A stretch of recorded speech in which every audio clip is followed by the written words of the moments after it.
everybody, this is Mike Schaefer with the Real McCoy Beer Company of Ballston Spa, and today we're going to talk about cooking with beer.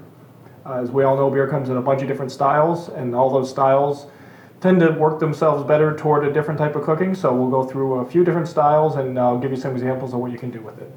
So starting at the lighter side of beer, not necessarily in alcohol, but as far as flavor profiles, we'll start with a Pilsner. A common example would be a Stella. We have a Polino Pilsner or Italian Pilsner here as well. And a great thing for Pilsners are seafood, in my opinion. Anything from the batter for your fish fry to steaming your clams or mussels in a Pilsner. It's delicious. It goes very well with seafood. Next, we'll do IPAs. IPAs with a little bit of a bitter profile tend to lend themselves really good to a bunch of different things, but one example would be beer bread. There's a bakery, Wild Haven Bakery, that sets up right at the farmer's market, and she did a sourdough beer bread with our IPA. Really delicious. The two flavors just go really well together. The next one we're going to do are red ales. A popular example would be at Killian's. We have our Empire Red Ale here.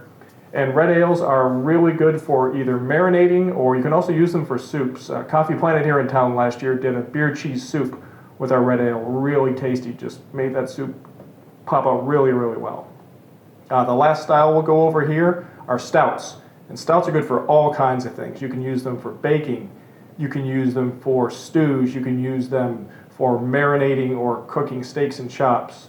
Ribbon Cafe here in town for St. Patrick's Day, they did a Irish stew with their stout. And Isla's Divine Desserts, the girl that does the baking here in Ballston Spa, did stout cupcakes. Both of them came out really, really nice.